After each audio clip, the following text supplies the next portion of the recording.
Sa pangalan ng iisang bugtong at buhay na Diyos ng mga Diyos, Panginoon na Panginoon at Hari ng mga Hari, ang iisang pinakabanal at pinakasakda na Jesucristo na pinakamakapangyarihan sa lahat. Sino ba si Fadilahi at ano yung koneksyon niya sa Back to Christ? Si Fadilahi po, mga kapatid, isang ama ng Back to Christ. Ito po ay nagumpisa sa Davao. Doon talaga ito nakilala, mga kapatid. Ang pangalan po na dinadala niya doon ay iba-iba. Pero nakatatak po sa isipan ng mga tao doon at puso ng mga tao sa Mindanao yung katagang Commander Lahi. Hindi pa Father Lahi yung pangalan na dinadala niya. Sa Luzon lang po nagumpisa yan. Siguro mga 1995 nagumpisa yung Luzon at doon po pumasok yung Elder Lahi at Father Lahi. Pero yung Commander Lahi, doon po yan sa Mindanao. At doon nagumpisa, hindi pa po Back to Christ ang dala ni Fadilahi. Ayon po kay Pastor Moncalo. No? Si Pastor Moncalo ay siya po ang kauna-unahang pastor ng Back to Christ na isinugo ni Fadilahi para maging katuwang sa pangangaral, no? Sa krusada na itinatag ni Fadilahi. Ang pangalan po dati, ayon ni Pastor Moncalo at ng kanyang anak, na si Edgar Calo, sila Mother Lily Calo, mga Calo family, ay Kingdom World o World Kingdom po ang dala niya. World Kingdom. So, ipinakilala niya na ang kaharian ng bugtong at buhay na Diyos ay para sa buong mundo. Kaya Kingdom World o World Kingdom.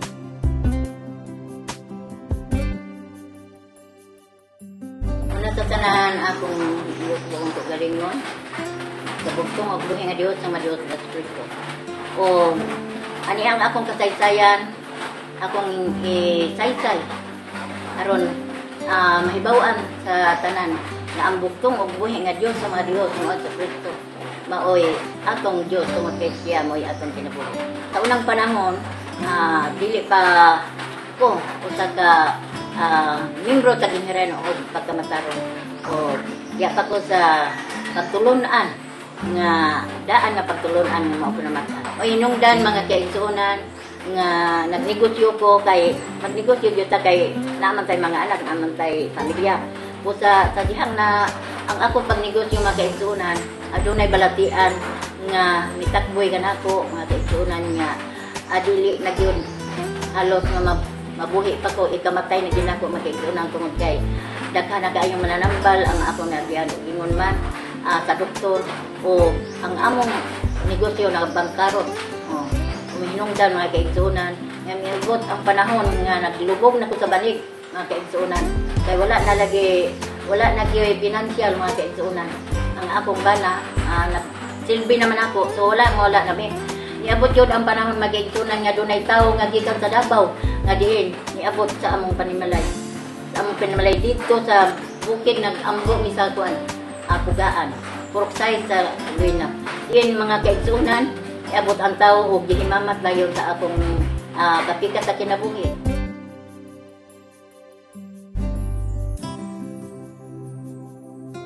Unang-una, pinupuri ko ang bugtong at buhay na Diyos na mga Diyos, Panginoon Kristo na pinakamakapangyarihan sa lahat. Kaya po ako napasok dito sa Back to Christ na hanggang ngayon naririto pa rin ay dahil po sa anak naming pangalawa. Taong 1996, ipinanganak ko po ito, si Kent. At nung ipinanganak ko po ay sakitin itong batang ito. At nagkaroon po siya ng sakit na leukemia. Kaya noon, hindi ko pa alam tawagin kung paano magtawag sa tunay na Diyos. At dati pa po ako na hindi Back to Christ. At namumroblema po ako, gabi-araw, umiiyak po ako at talagang halos ubos-ubos ang pera namin dahil sa pagpapagamot doon sa anak namin. Ang asawa ko ay nagdadrive lang ng sasakyan at kami talagang hirap na hirap din. Nung time na yon, nagkaroon ng unang concert ni Father Lai o Elder Lai dito sa Puerto Princesa sa may Mendoza Park. Nagkataon po ang isang tiyahin ng nanay ko sa San Vicente, Palawan, ay nakapakinig sa programa sa gabi ni Elder Lahi. At doon ay pumunta sila ng Puerto Princesa at nagkataon nandoon ang aking ina, ang aking nanay na si Elsa. At doon nagkita sila at inimbitahan niya yung nanay ko na dumalo sa concert ni Elder Lahi at para makabili ng banal na langis ng buhay.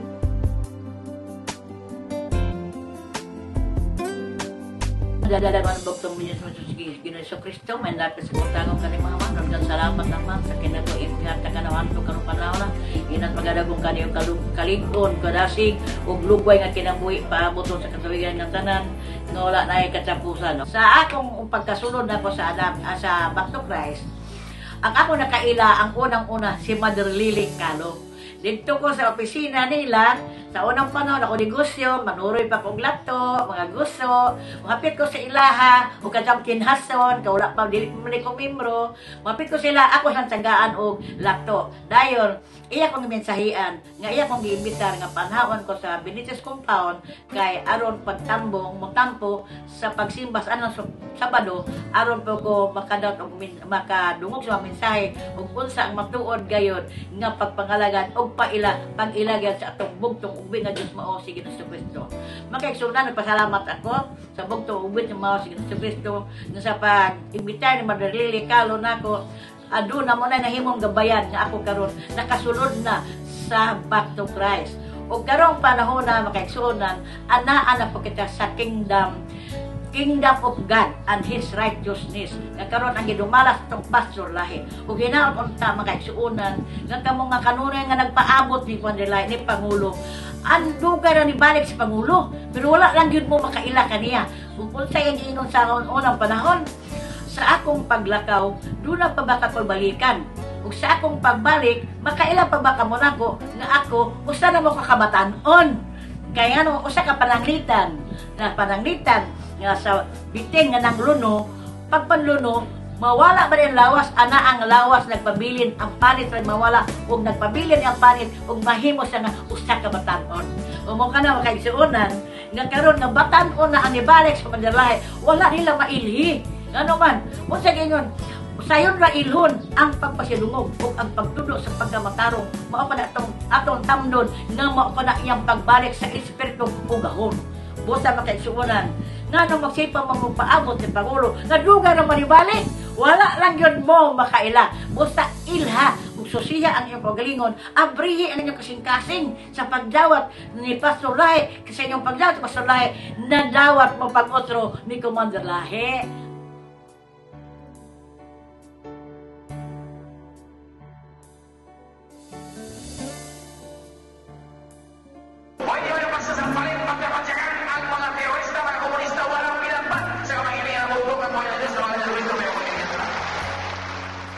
Mapapansin mo sa panahon ni Padilay sa Davao, talagang grabe ang patayan sa panahon niya ni Marcos, mga kapatid.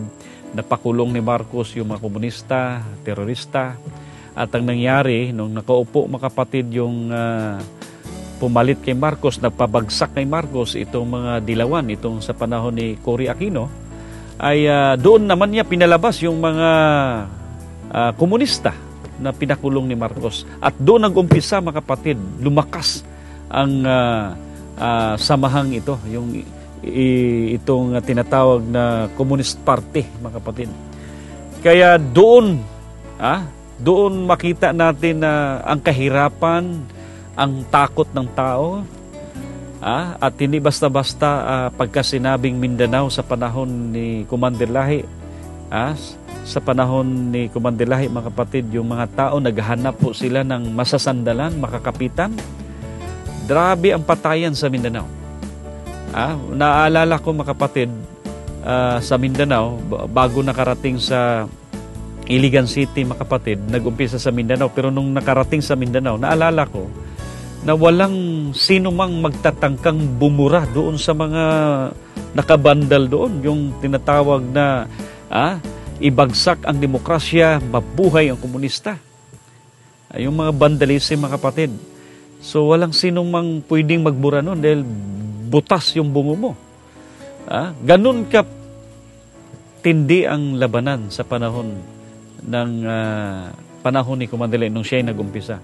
Pero walang ibang may lakas loob, may tapang na gawin yon, na burahin yon, mga kapatid, liban lang kay Commander Lahi.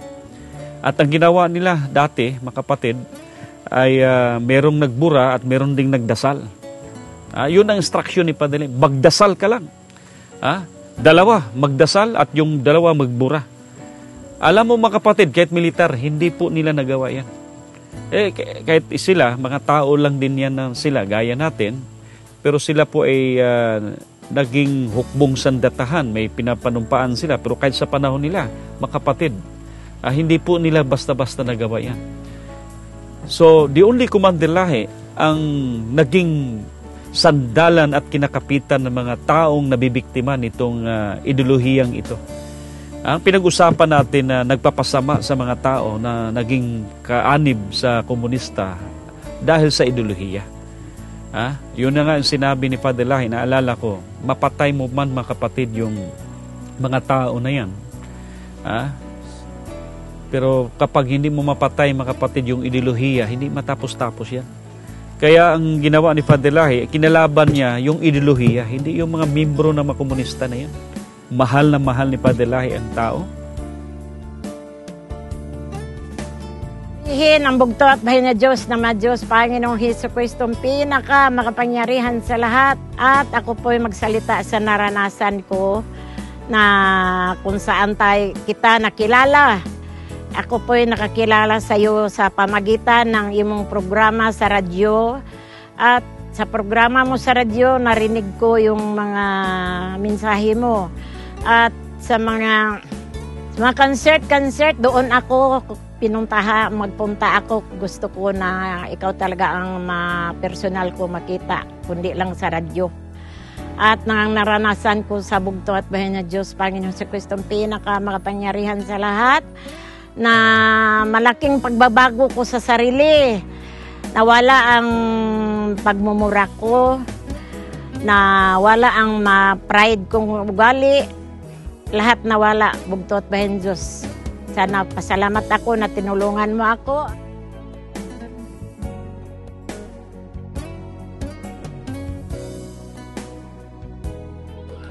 Nakay ko dato dito pat kay bulungan bugtong ubring nga Dios sa mga Dios nga mga Ginoong Kristo. Gamay pa ko kaniadto sa pagsugod. Siguro na edad ko mga 9 anyos. Dayon nailhan ako sa Commander Lahi tungod sa hinungdan nga ang akong igsuon nga nagmasakiton, gihatagan og giya sa Dios nga amo siyang madunggan. Sa programa ni Commander Lahi, nadunggan sa pagkulikot sa akong igsuon sa usa ka radyo nga guba nga masakiton. Nadunggan niya sa kalit ang tingog ni Commander Lahi. Dayon sa iyang pagpaminaw, murag sa pagampo ni Commander Lahi nga iyang ginapaminaw, mura siya mahupay ang iyang gibati. Muna nga nangita siya paagi ang ginikanan nga mapangita og asa nagikan og unsa nga klase nga grupo ang krusada ni Commander Lahi. Mga moto nga gipangita sa akong inahan.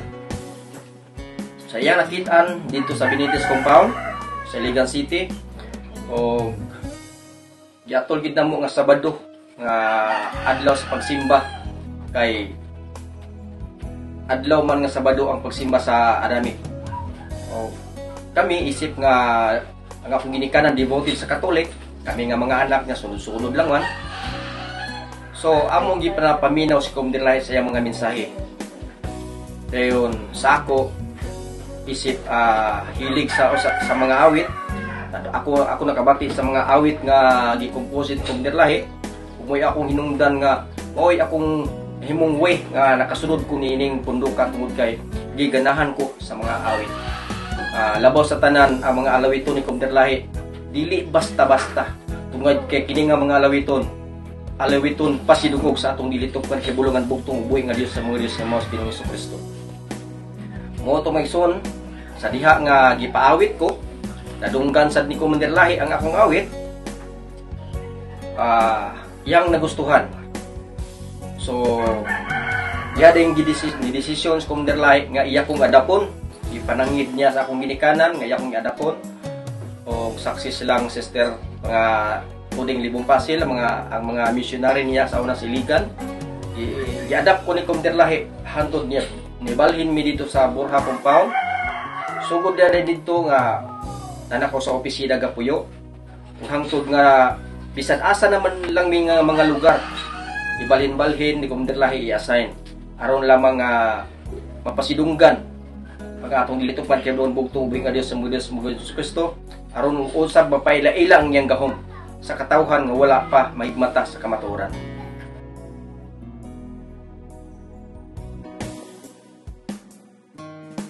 Nakita namin si Padre, narinig namin sa radio program mga kapatid, ay napaanib kami dahil sa sobrang tapang niya. At syempre, kami po sa panahon na yon, mga kapatid, yung lulo ko, naghahanap kami ng masasandalan, makakapitan. Dahil malakas ang komunista, malakas pa ang mga ilaga, no? Ilaga, ibig sabihin sa Tagalog, daga. Mga anting-antingan. May laban sa anting-anting versus anting-anting, mga kapatid. So, grabe ang labanan doon. Bukod sa meron pang mga rebuilding, mga muro, meron pang terorist, itong tinatawag na komunista, meron pang mga grupo, mga kapatid, na kung saan matindi ang labanan. At meron pang militar. So, kami naman, mga kapatid, nung dinala na ito ni Father Lahi dito sa Iligan City, makita natin na kilala na si Padre sa Davao. Kahit ang ating mahal na Pangulo ngayon, si Mayor Rodrigo Roa Duterte, sila po ay magkakakilala. Anong panahon na yun, mga kapatid, base sa sinabi ni Pastor Moncalo, tumakbo po ang ating mahal na Pangulo, Roa Rodrigo Duterte, ng pagka-mayor. At tinapatan din po ni John Pala, isang radio announcer, mga kapatid, na kakilala ni Padre Lahi. At si Padre Lahi po ay naging vice mayor ang kanyang tinakbuhan, at ang mayor doon na kanyang sinuportan si John Pala. Si John Pala, mga kapatid, ay issue po ito. Pero ang punto dito, mga kapatid, may nagtatanong kasi kung kailan nag-umpisa. Si Padre nag-umpisa po sa Davao. At ito po ay nag-umpisa 1980s pa po. At ako po ay sa panahon na yan dito sa Iligan City, kung ating isalarawan, mga kapatid, ang layo, siguro from Baguio to Manila. Ganon siya kalayo. Nakarating po ang Adamic pa noon, hindi pa back to Christ, sa Iligan City, sa aming bayan, 1988. At ang first concert niya doon sa Capitol College. Ako po ay nasa mga 12 years old, 13, ganun. Naalala ko, mga kapatid, si Padre Lahi ay pinakilala niya ang Adamic, ang bugtong at buhay na Diyos na pinakamakapangyarihan sa lahat. Na dapat hindi tayo magpatayan. Meron tayong isang pinagmulan, meron tayong isang lahi, isang dugo lang tayo.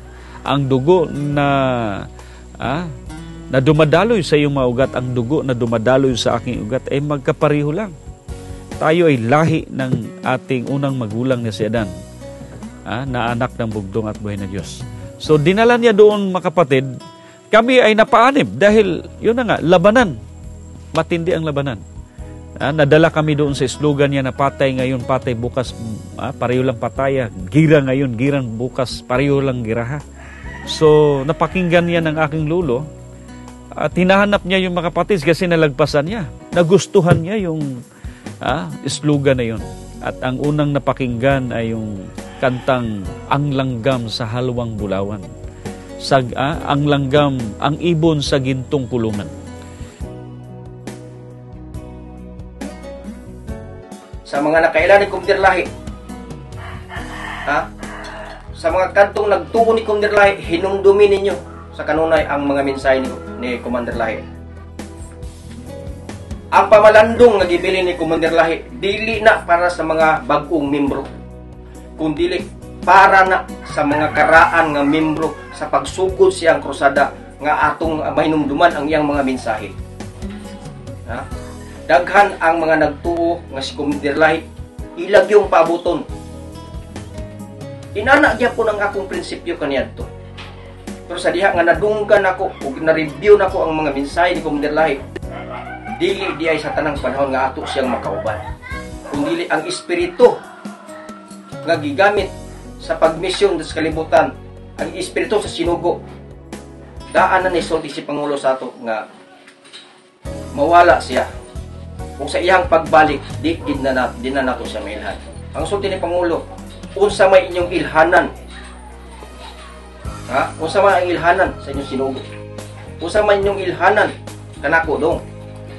Daghan nagtuo nga may mga dili si Pangulo nga matay. Tinuod. Tungod kay ang sinugo walay kamatayon. Dili mamatay ang espiritu sa sinugo. Atong i-rewind ang mga mensahe ni Commander Lahi aron ilhanin ninyo ang nagsunod karon sa iyang krusada nga mao si Pastor Lahi. Dili ko basta-basta patuon ng igsoon. Kung mga ngunong niya ako niya ning group punduka sa Kingdom of God Righteousness sa alak ni Commander Lahi, tungod kay nakita nako nga ang tanang pulong nga nanggawa sa baba ni Commander Lahi ni adiri makita nato sa iyang anak nga si Pastor Lahi. Ilhanin niyo pag-ayo ang espiritu sa sinugo, dili kay ang katong tawo nga gisudlan sa espiritu, kundi ilha ang espiritu sa sinugo. Bisan si Ginoong Kristo man ang nagsugo nato anak, ilha ang espiritu sa sinugo kaniya karon sa iyang anak nga si Pastor Lahi. Nagtuo kita nga mobalik si Commander Lahi, nga mismo si Commander Lahi nagsulti na nga dili sa iyang pagbalik di na nato sa matan nga no. Umana nagsulti si Commander Lahi kaniya to nga iyang lawas. Ang sinugo na mismo nagsulti, ang espiritu sa sinugo nagsulti nga kining lawasa musurinder na, ilisana na. Mao ni karon ang bag-ong lawas sa sinugo nga gigamit.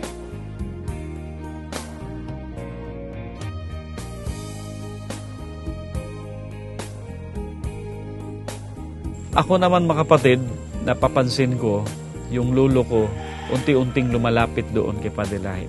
Dahil gusto niya mga kapatid, ni Commander Lahi, gusto niya na umanib dahil ito yung kakampi namin upang labanan yung mga mapang-aping mga rebelde at that time. Pero nagkamali kami mga kapatid dahil akala namin yung patay namin yung aming kalaban. Hindi pala, nung dumating na kami doon sa simbahan, tinuruan kami doon sa banal na bundok. Tinuruan kami mga kapatid na ang ating patayin dito ay hindi yung tao, kung hindi yung nilamok. Yung nilalamok, hindi natin kalaban yun. Tao kasi yun eh. Ang ating kalaban dito yung ideolohiya. Ang ating kalaban dito yung ating bisyo. Ang ating kalaban dito yung ating galit. Yung ating hinanakit sa ating kapwa. Yun yung ating patayin. Kasi kaya lang naman ang dahilan bakit magulo ang mundo. Sabi ni Padre, naalala ko pa. Bakit may rape, bakit may nagpatayan? Kasi dahil sa ideolohiya, dahil sa maling paniniwala, dahil sa maling kinaaniban. Kaya dumating si Padre na tinuturuan kami mga kapatid kung paano natin matagumpayan ang kalaban sa pamamagitan lang na magmahalan tayo.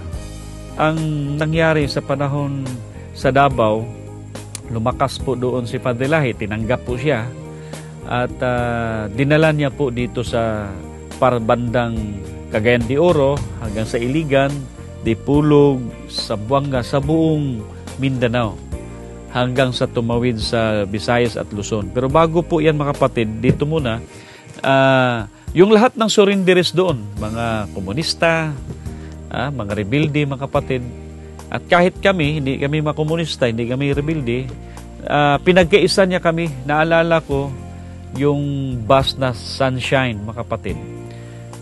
Ngayon, yung rural bus, yung ano ba yung mga bus ngayon, pero dati Sunshine. Inupahan ni Padre Lahi, higit sa 20 piraso mga kapatid. Ang karga doon mga tao. Dinala doon. 1990, naalala ko yan mga kapatid. Dinala doon sa banal na bundok. Ang pagitan lang mga kapatid na Marawi na isang bundok lang. Ganun siya ka-critical area, mga kapatid. Kung saan yung critical area, yun ang paborito ni Father Lahi. Yun ang hinahanap niya. Naalala ko yung opisina sa Tubod Baroy. Funeral po yun. So, pagkagabi, alas 12, tumunog yung sira na purlon sa amin, yung sasakyan na maghatid ng kabaong. Yun ang gusto ni Father Lahi, mga kapatid. Karo. Oh. So, doon sa Banal na Bundok, mga kapatid, bago pala yun. Bago yun nakarating mga tao doon. Nauna muna sila Pastor Carlo, Pastor Amancio Buntilaw. At sila talaga yung talagang nanguna sa pagtapas ng mga punong kahoy. At nakita nila, mga kapatid, dahil yung area na yun, bakit delikado? Kasi salvage area. Doon dinadala ng mga masamang tao, yung mga Moro. Huwag lang natin tawagin Muslim kasi yung Muslim, mga kapatid, mga mababait naman yan sila. Sila po ay faith believers. Yung mga Moro, ayan, yung mga damit ng pari doon, nakabitin doon sa punong kahoy, may Bible, bungo na lang. So, doon, mga kapatid, si Pastor Amancio Buntilaw, nakasaksi yan, yung mga taga Maigo, yung mga taga Tubod, Baroy, taga Iligan City, kami, yung lulo ko, sila Pastor Carlo. Yun yung pioneering, mga kapatid. At doon, tinuruan kami kung paano kami magbalik loob sa bugtong at buhay ng Diyos. Doon namin nakita na si Father Lahi pala, matapang lang siya sa radio program. Kasi siyempre, yung kalaban mo, commander. Sabi niya, may nagtanong, bakit commander? Hindi naman pwede yung commander ng rebelde. Ang itapat mo doon, pastor. Hindi mo pwedeng itapat doon, pare. Commander na pumapatay ng tao yan. Kaya katapat commander din. Si Father Lahi, mga kapatid, ang flexible yung pangalan niya eh. Pagkaharap niya, attorney din siya. Pagkaharap niya ay father din siya. Pagkaharap niya, cardinal din siya. Pagkaharap niya, pastor din siya. So, ganun po yung takbo ng pagka-leadership niya, mga kapatid. Parang sa Apostol Pablo, mga kapatid. Isang abogado, magaling po siyang mag-lead ng tao. Si Father Lahi, nakita ko, meron siyang mensahe at meron siyang leadership. Hindi lang siya basta magaling mangaral, kundi may mabuting puso po, mga kapatid. Mapagmahal si Father Lahi. Doon sa mga nagsasabi si Father Lahi daw ay isang masamang tao, matapang. Ang totoo, mga kapatid, matapang talaga si Father Lahi upang sawayin ang mga masasamang elemento na ginagamit ni Satanas. Pero nung kami po ay nakasama na namin sa matagal na panahon doon sa Banal na Bundok, si Father Lahi, mga kapatid, napakabait. Yung mga bata, mga kapatid, naalala ko, pinapatayo niya sa pulpito, pinapakanta niya ng 3 awit. Ang saya ni Father Lahi, lagi niyang pinapaawit ng mga bata kasi sabi niya, mga bata malapit sa Panginoon. Yung mga tao, mga kapatid, biruin mo, ang dami namin doon. Lahat ng mga tao doon na makasalanan, mga kapatid, mga rebelde, napasuko niya sa paanan ng bugtong at buhay na Diyos.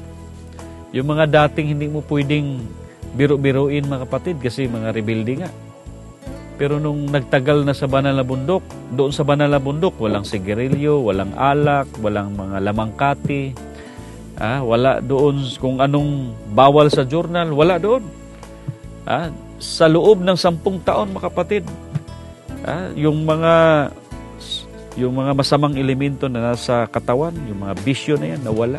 Kaya na reform, na restore, mga kapatid, yung mga pag-uugali na masama, pag-uugali, mga kapatid, na dulot ng mga bisyo, dulot sa mga ideolohiya, na reform doon at nagkaroon ng pagmamahal. Pinatupad yan ni Father Lahi doon yung naalala ko, mga kapatid, yung ikapo. Sabi ni Father Lahi, ito yung ating sandata. pamutol sumpa ito. Napaka-critical yung area na yun, mga kapatid. Noong una na pinapatupad ni Father Lahi yun at pinapatupad ng mga in charge, talagang peaceful, mga kapatid. Walang yung may rebelde man, hindi kami malusob. Naalala ko yung inambos doon, mga kapatid. Itong Power ID na ito lang kinagat niya, butas-butas lang yung damit. Sila Cardo Rebusa, taga-Iligan yan. So, makita ko doon, mga kapatid, dahil naturuan ang mga tao sa pagpupuri, pagbabalik loob sa bugtong at buhay ng Diyos, ng tamang pag-uugali, at pinapasunod sa doktrina, pinapatupad ang ikapo, mga kapatid. Makita ko na andoon ang kapangyarihan, andoon yung presensya ng bugtong at buhay ng Diyos. Makita kasi namin doon yung kapangyarihan, mga kapatid. Kung wala kang Diyos doon, tumira ka doon, mga kapatid, patay ka. Kalaban mo doon, number 1, rebelde. Number 2, malaking ahas. Number 3, yung mga masamang espiritu. Number 4, malaria. Number 5, yung mga tao doon sa iba't ibang lugar, mga kapatid, iba't ibang tribo yun. Kung walang Diyos, magkakaisa kaya doon, mga kapatid. So, grabe, no? Makita natin na yung bundok na yun, mga kapatid, walang magtagal doon ng mga outsider. Ibig sabihin, hindi mga Adamic or hindi mga back to Christ na nung nandoon na kami, doon na sila, lumapit na sila doon. Panatag na ang loob nila kasi nakita nila ang mga Adamic, yung mga may power. Ang hindi nila alam, ang sekreto natin, hindi yung mga anting-anting, kundi anting talaga. Yung kapangyarihan na nagmumula sa bugtong at buhay na Diyos ng mga Diyos, Panginoong Jesucristo na pinakamakapangyarihan sa lahat, na ang sekreto lang doon. Ipihit mo lang yung susi. Ang susi yung journal. Tuparin nyo lang yan, journal na yan. Yun yung laging paalala ni Padre Lai sa amin. Tuparin nyo yan. Kasi itong ating darating na panahon, sabi ni Padre Lai, na pag-uusig, ito yung miniature. Ito yung larawan na mangyayari sa darating, na higit pa dito. Naalala ko yung sinabi niya na maglililim ang bansang Pilipinas, hindi sa ulan, hindi sa ulap, kundi lililim, mga kapatid, sa jet fighter, dahil dito maglalabanan ang bansa at bansa. Dito, mga kapatid, sabi niya, dito maglalabanan. Kung wala kang Panginoon. Ganun, mga kapatid, ang naiambag ni Father Lahi sa buhay ng bawat mga naniniwala din sa kanyang pangangaral. Kasi makita natin yung kapangyarihan ng bugtong at buhay ng Diyos, yung proteksyonan ka. Hindi basta-basta yan. Sa panahon ng Davao, mga kapatid, sa Mindanao, kung walang kapangyarihan ng Diyos na pinakilala ni Commander Lahi, do you think sasama yung mga rebelde na yan, yung mga anting-antingan, isusuko kaya nila? Hindi nila isusuko yan. Naalala ko si Pastor Carlo, mga kapatid, hindi basta-basta ang anting-anting nun. Yung bahay niya, maraming mga bungo, mga kapatid. Hindi makita yun si Pastor Carlo.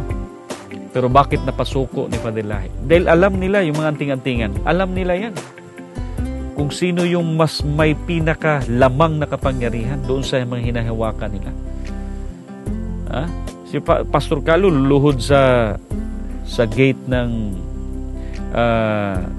sementeryo. Luluhod siya. Hating gabi ginagawa ni Pastor Carlo yan. No? Hindi pa siya nasa ilalim sa pumuno ni Commander Lahi. Para saan? Kunin niya yung bulalo ng bata. Biruin mo yun, butasan daw nila yung kabao. Tapos ilagay nila sa tilang itim. Power na yun. Fasting, Pastor Carlo, baliti, 40 days, 40 nights, walang kain, walang inom. May power si Pastor Carlo, mga kapatid. Pero nung dumating si Padre Lahi, napasuko. So makita natin, mga kapatid, kahit kami, yung lulo ko, kapatid, hindi basta-basta yun. Binaril ng shotgun yung bag niya. Ang laman, Bible, power panyo, power oil. Biruin mo, wasak ang bag, pero yung Bible, power oil, yung laman doon, hindi man lang walang tatsay. So makita natin ang power na pinakilala ni Padre Lahi na mula sa bugtong at buhay na Diyos. Pero ang sabi ni Padre Lahi, gumagana lang yung power ng bugtong at buhay na Diyos kapag ipinihit mo yung susi. Pag pinapaandar mo yung starter ng sasakyan. Yung susi, mga kapatid, yung journal. Dito nakilala si Padre Lahi. Nasabi nga nila, anting-antingan daw si Padre Lahi. Sabi naman ni Padre Lahi, pag sinabing anting-anting, dalawa yan eh. Parang tarak-tarak, laro-laruan. Sa amin, hindi anting-anting. Anting talaga ito. Hindi tarak-tarak yung sasakyan namin, kundi truck talaga. Yung power ng bugtong at buhay na Diyos, yun yung dahilan bakit nagpaanib kami. Dahil gusto namin, pag may labanan, kami ay maprotektahan. Si Padre Lahi, mga kapatid, ay nakilala ko personally noong ako na po ay mas tawag kong nasa saktong edad na. Doon sa mga hindi nakakilala kay Padre Lahi, ang bait ni Padre Lahi. Ang bait, mga kapatid. Sila Ate Alma. Bakit ate? Kasi ate ko yan sila, mga kapatid. Si aking mahal na asawa, Rosalie. Magkaibigan yan. Magkasama sa Tulog, sa Usami City, sa Dipulog. Magkasama yan sila. Sa Cagayan de Oro. Sila ate ko. Sila Gina. Kasama ko yan sa Banal na Bundok. Sila Gina. Sila Ricky. Kasama ko yan, mga kapatid. Payat pa yan si Ricky at the time.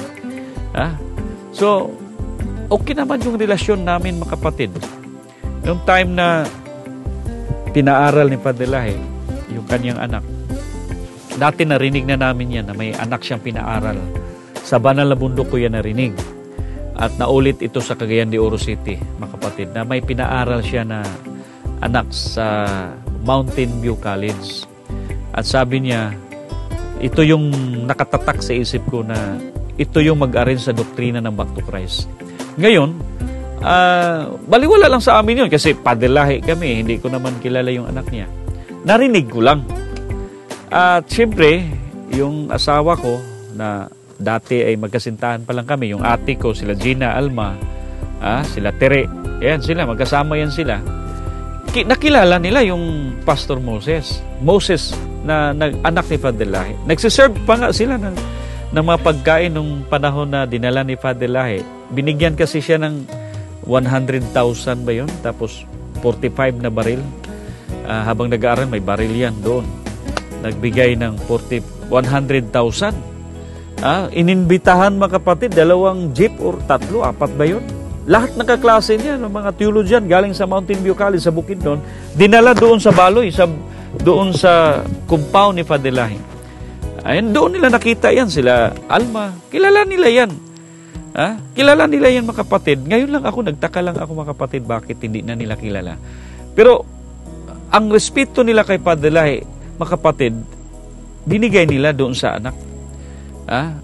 Meron silang pagrespeto sa panahon na yun na buhay pang kanilang ama doon sa mga anak.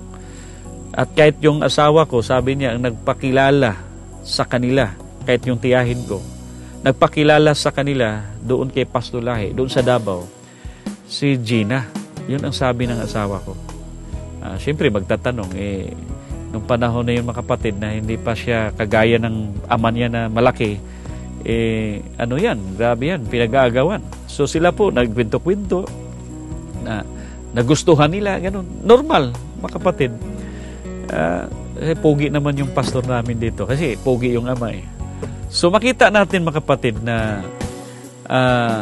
yung anak niya, mga kapatid, proud siyang nakagraduate. Proud siya. Sabi pa nga niya, mga kapatid, na gusto niya mag-aral. Ito'y kwento ng kanyang anak. Na buti ka pa dong, na nakapag-aral ka. Hindi ako pinaaral ni Lula mo. Ni Lulu. Yung kaalaman ni Padre Lahi, mga kapatid, sariling sikap niya yun. So makita natin, meron siyang anak na pinaaral, ginastusan, sa anong paraan. So, ang point dito, mga kapatid, itong Back to Christ na ito ay nakita ni Padre Lahi na gusto niyang itawid ito sa ibang bansa. Kasi sabi niya, may mga dakong hindi ko kayang marating. Nasa awit po yan, mga kapatid. Paminsan-minsan, hindi ko alam. May mga dakong hindi ko kayang marating. Kaya nakita ko na ito yung solusyon na ginawa ni Padre Lahi. Pinaaral niya yung anak niya. alam mo bilang leader ka, dapat may ano ka alam mo kung sino yung magpapatuloy sa yung legacy. Ha? Halimbawa, si Cory Aquino, yung nagpapatuloy sa kanyang legacy, yung anak niya. Diba? Ganun tayo mga kapatid. Kung kami lang sa panahon ni Padelay, wala naman kami. Yung iba mga kapatid, iilan lang naman siguro yung mga may pinag-aralan. Ha? So para masabi na, sige, ikaw, Pulano, ikaw Ricky, sa panahon mga kapatid, ikaw Gilbert, ikaw Dudes, ikaw Alma, ikaw Gina, ikaw Lilet, ikaw Rosalie, ikaw Damaso, yung lulo ko Damaso. Ikaw yung magpatuloy sa legacy ko, ikaw Boy Silang, ikaw magpatuloy sa legacy ko. Malabong sabihin ni Padelahi yan, mga kapatid, kasi kahit kami, alam namin yung kakayahan namin kung hanggang saan lang. Di ba? So si Padre na meron siyang legacy na iniwan, mga kapatid. At merong magpapatuloy nito. Hindi pwede, mga kapatid, ang Back to Christ, ang Pilipinas walang commander lahi. Hindi pwede yan. Kaya yung salitang lahi sa lahi yan, mga kapatid, may magpapatuloy talaga yan. May magpapatuloy yan. Biblical yan. Kaya yung pangalan ng kanyang anak, Moses, Daniel, Jacob. Kasi yung ating Pangulo, yung ating leader, nagbabasa, mga kapatid, ng banal na kasulatan. Bukod sa nagbabasa, isinugo siya ng bugtong at buhay na Diyos. Ganon po. Balikan natin, mga kapatid, si Padelahi ay may leadership. Bukod sa may mensahe siya, maka-Diyos, makatao, makanasod, makabayan, may leadership. Napakabait na Padelahi.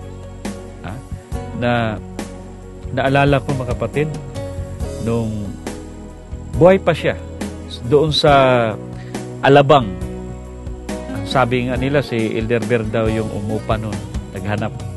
Yung Alabang, gilid sa toll gate ng Alabang, mga kapatid, sa Skyway, Expressway. One time, mga kapatid, yung pagpasok ko, Sabado yun, si Padelahi, may ginamayan, kumbaga, gumaganon siya. May tinawag siya, tapos nakangiti.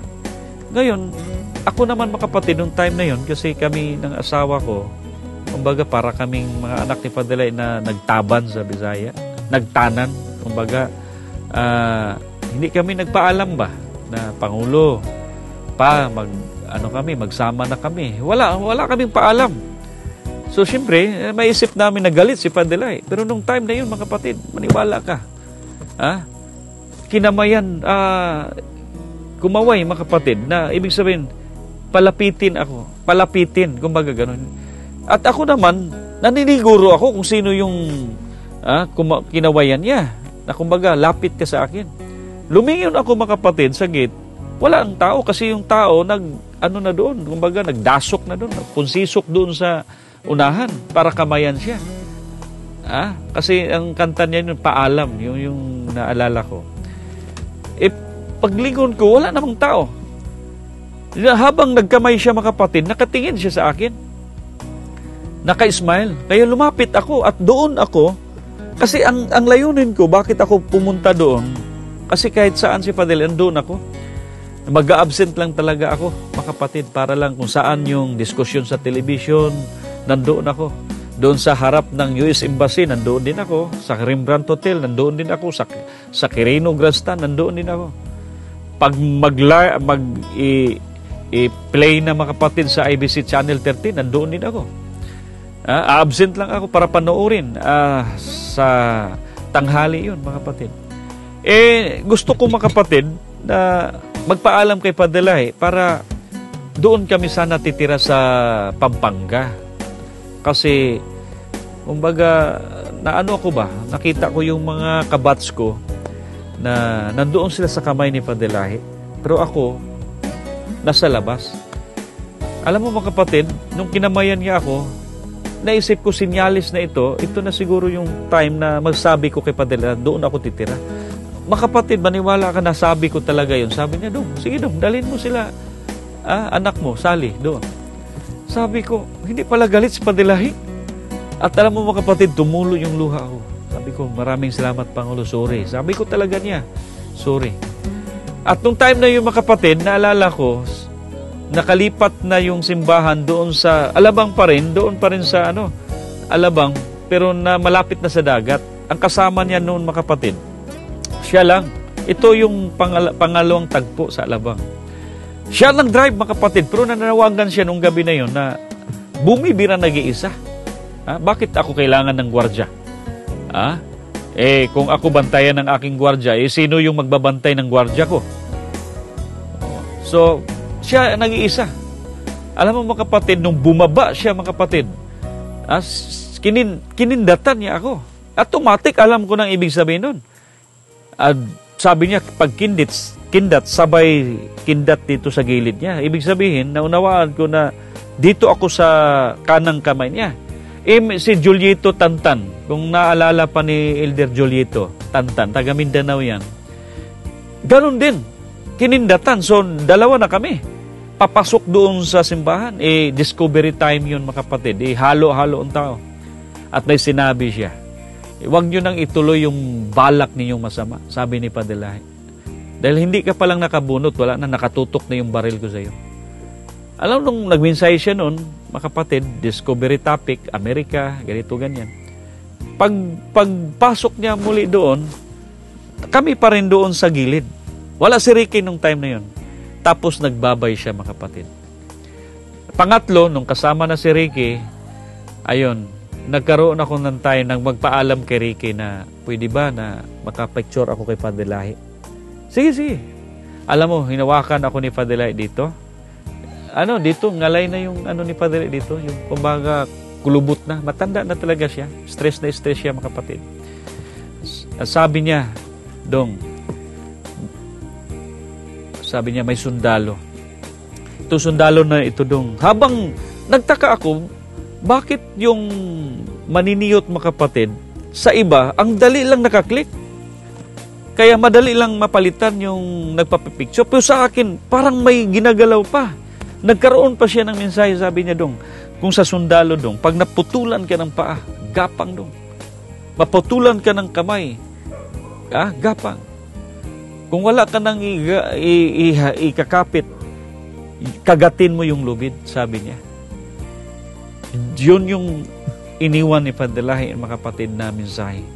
At sabi niya, mawawala ako. Pero babalik ako. Makikilala mo pa ako. Yun yung nakatatak. At sabi niya, sa bagwis ng Haring Agila may pag-asa ka. Alam mo mga kapatid, sa madaling sabi, nawala sa Padelahi, dumating yung pagkakataon, nakilala ko yung anak. Dinala ni Sister Michelle. One time gabi yun, nagmensahe si Pastor Lahi, sabi niya, sa anak ng Haring Agila may pag-asa ka. Sinabi ni Padre, sa bagwis. Doon tumatak yung isip ko na nabanggit din ni Pastor Lahi, yung gapang, yung putol ang paa, gapang ka, hawak ka sa lubid. Kung wala ka nang ihawak kasi naputulan na, kagat ka sa lubid. Doon na kunik-kunik yung sinabi ni Padre Lahi. Doon ko, mga kapatid, nakita na bakit nasabi ni Pastor Lahi yun. Na hindi ko naman siya nakita nung mga panahon na yun. Doon ko na-observe, mga kapatid. Hindi ako naniniwala, hindi ako sumama dahil anak siya. Hindi, ako po ay sumama, mga kapatid, dahil yung leadership ng kanyang ama, yung ugali ng kanyang ama, ay nakita ko din sa anak. Alam mo, mga kapatid, hindi mo ako mapahawa nga dahil matalino ka. Maraming mga matalino dyan. Mapahanga mo ako, mga kapatid, pagka ikaw ay may leadership. Yung bang magaling kang makisama, makitungo sa kapwa. Kung ano yung pakitungo ni Padelahi, mga kapatid. Pag kumakain yung si Padelahi, naalala ko, yung pinggan ko, kapatid, yung lulo ko, nilalagyan ng kanin. Ako din. At ganun din yung anak. Nagmamakaawa pa. Nilalagyan niya ng kanin. Nilalagyan niya, mga kapatid. Talagang, sabi ko, kung siguro yung ulo ni Pastor Lahi, ipapalit yung ulo ni Padelahi, walang Padelahi na talaga eh. Kasi yung pag-uugali, yung boses, nandoon na eh. Yung pagkadoktrinado, vegetarian, Padelahi, vegetarian, anak, vegetarian. So, ang pinakapunto, mga kapatid, kaarawan ngayon ni Father Lahi, pinapakita ko lang dito na ang leader namin ay karapat dapat na ipagmamalaki. Karapat dapat na huwag traidorin. Karapat dapat deserve siya, mga kapatid, sa pagmamahal natin. At syempre, kung mahal natin ang leader natin, dapat mahal natin yung mga anak niya. Parang Mayor Duterte, pag mahal mo siya, mahalin mo din yung anak niya. Diba? Halimbawa, ikaw may anak ka. Hindi naman pwede na ikaw lang yung mahalin namin. Dapat mahalin din namin yung anak mo. Diba? Kahit sino naman sa atin, gano'n naman, mga kapatid. Dahil siya po ay ginabayan ng bugtong at buhay na Diyos, na dala dito sa Luzon, nakilala naman siyang elder hanggang sa Father Lahi. Ibig sabihin, Father, mga kapatid, siya yung ama natin sa pananampalataya, gaya ni Abraham, pinakilala sa inyo sa Luzon, at iba naman yung target niya, hindi naman na pagka magbautismo siya, Father Lahi, sa Mindanao, Pastor Lahi. At doon, nakilala nating lahat, mga kapatid. Ang sakit lang sa akin na ang nangyari, pagkapag mag-anniversary ang Luzon, halimbawa ngayon, kaarawan ni Father Lahi, 26 anniversary, ang sakit, mga kapatid, na kumbaga, hindi kami tinuring na kapatid nila. Diba? At pag sinabing original, mga kapatid, walang sino mang may kakayahan niya magsabi. Kaming taga Mindanao, kasi sa Mindanao nag-umpisa yan. Pag sinabi namin galing kay Padre Lahi, yun. Halimbawa, sabi ni Padre Lahi, yung malapit sa akin ay malayo sa akin, ang malayo sa akin ay malapit sa akin. Sinabi ni Padre Lahi yan, pero hindi nila sinabi sa kabila. Isang lingwahe, isang salita na masabi ko sa pagkatao ni Padre Lahi ay mapagmahal. At dahil sa mapagmahal siya, mga kapatid, ramdam namin yun. Kaya dumami ang mga tao. May karapatan ba tayong magsabi na mahal natin sa Padre Lahi, pero yung mga tao, winawatak-watak natin? Tingnan mo yung Back to Christ. Ang mensahe, ultimatum na mensahe para sa buong sanlibutan. Sa iyo ipinagkatiwala. Bilang regalo natin kay Father Lahi, mga kapatid, alam nyo ba, ang pinakamaganda yung makakuha ka ng kaluluwa. Yun ang dapat gawin natin. Kaluluwa na talagang sumusunod sa kalooban. Hindi yung kaluluwa siya, i-claim mo kaluluwa dahil nakabili ng banal na langis. Para ka lang nagtayo ng bahay sa buhangin, mga kapatid. Pag isang hampas lang ng alon, wala. Kailangan doktrinahan. Kailangan mahalin nila ang bugtong at buhay na Diyos sa pamagitan ng pagsunod sa kalooban ng bugtong at buhay na Diyos. Doktrinado dapat. Hindi kami kilala bilang Back to Christ sa pangalan. Kami po, mga kapatid, ay kilala bilang Back to Christ sa doktrina. Again, ulitin ko, mga kapatid, si Father Lahi po ay isang leader na nasa puso namin. Hindi namin makalimutan yan. Kaya ang ginagawa namin, mga kapatid, para masuklian ng kanyang pagmamahal, mabigyan namin siya ng regalo pagdating ng bugtong at buhay na Diyos, ay una, yung aming pananampalataya. Dahil sa kanya, nakilala namin ang bugtong at buhay na Diyos, aming iniingatan ito para kami po ay maging korona niya. Bituin sa kanyang korona. Okay? Kami yung mga kaluluwa niya na pagdating doon, makanta mo yung ikaw gayod ang nagdala sa akin. Ikaw ang dahilan kung bakit nandito kami sa langit ng mga langit. Ang regalo na pinakamagandang ibigay natin kay Father Lahi, mga kapatid, ay ipangaral itong Back to Christ sana sa buong mundo. Nang sa ganun, hindi lang taga Mindanao, Visayas, Luzon ang mga kilala sa pangalan ng bugtong at buhay na Diyos. Hindi lang tayo ang bumilib sa dasal, sa awit, sa mga produkto, kundi pati sa buong mundo. Ang magkaroon lang ng bisyon na kagaya sa pananaw ni Father Lahi ay yung mismong lahi ni Commander Lahi, yung kanyang anak. Ang bisyon ay palaganap sa buong mundo. Mga kapatid, ito yung regalo na inaasam-asam ni Father Lahi na makamit niya, na balang araw maidagdag sa kanyang korona ang mga kaluluwa na iba't ibang rasa na makakilala sa tunay nag-iisa, bugtong at buhay na Diyos ng mga Diyos, Panginoon Kristo na pinakamakapangyarihan sa lahat. Maraming salamat po.